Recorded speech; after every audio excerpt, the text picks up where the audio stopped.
us now, and I'm delighted he's with us. North Dakota Senator Kevin Cramer joins me now. I think the first time on the Angle. Senator, thank you for joining us. Some breaking news that just came in on the border deal, which kind of plays right into what I was saying about how there'll be new tweaks and there'll be... Okay, so this provision just released by an unknown Senate source.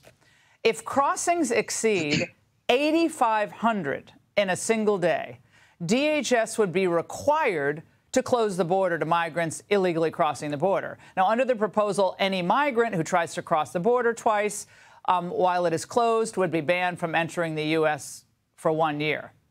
First question, Senator, don't they already have the power to close the border to migrants illegally crossing the border? Isn't that the whole point of our immigration laws? Well, the problem, Lauren, thank you for the opportunity to be on. It's my pleasure. Right now, they have the discretion to do that.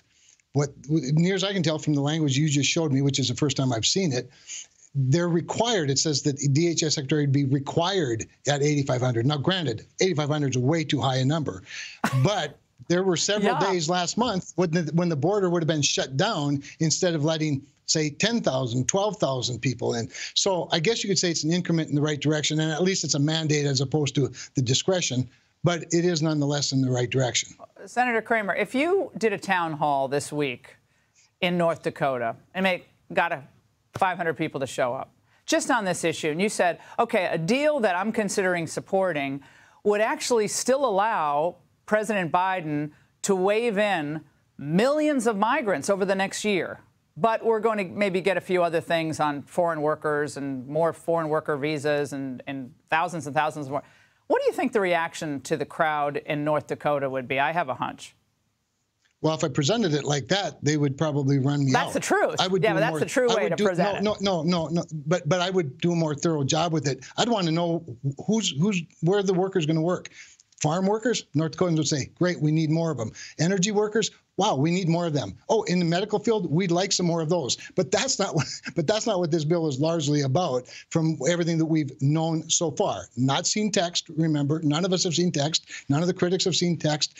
What we do know that's been negotiated because the negotiators, well, sure, but I don't vote Senator, I've been here so much longer than you, and I don't mean to call rank because you're a senator, but this is the same old trick they always pull. They pulled it with Obamacare. They pull it with these omnibus spending bills that horrify most Americans when they see what's in them. And it's like, okay, let's hurry up and negotiate, and we've done doing it for 4 months, but now you have 72 hours to read 700 pages. Go.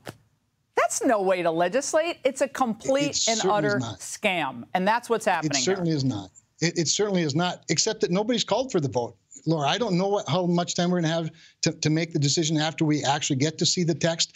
But the things that we do know that all the negotiators agree to, because they say it out loud, there are some real triggers. There is expedited removal at the border. They are building an infrastructure that requires people to turn around the same day up to a certain amount, raising the standard for asylum, the credible fear standard, raising that higher, doing away with the broad stroke of everybody being on parole. So there are some good things in the right direction. Wait. So just I want to be clear. I want to be clear to the people of North Dakota and the people of the country, because you're an important senator in all of this. And you actually endorsed President Trump, I know, in December, and he's completely against this. He said, wait until I get in there. You don't need all this stuff to do this, right? And he's right about that. But you're saying tonight that given what's happened over the last 3 years, you actually have faith that pieces of paper are going to make Alejandro Mayorkas, who's about to be impeached by the House, or could be impeached by the House, actually enforce these new provisions when he's not enforcing the old ones? I know if we do nothing, he's not going to be a better DHS secretary. He's not going to do more enforcement. But you're giving Biden cover. If we do nothing. You're giving Biden political cover in an election year. Why would you do that, given what this man has done to our country?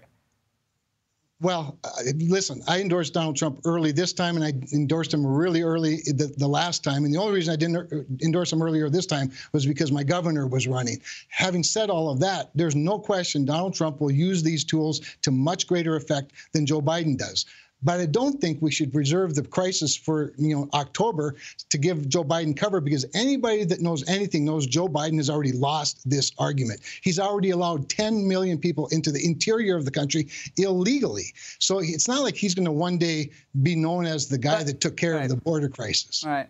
Well, Senator, this does not end catch and release, as anyone has described it thus far. Would you agree with that? Well, I don't entirely agree with it, because if you raise the standard and you do away with the parole and you turn people away at the border at a much greater number, I will say this to your point, that won't happen tomorrow. They may change the law. If we get 5,000, a surge of 5,000 that automatically shuts the border down, well, the border would be shut down right now.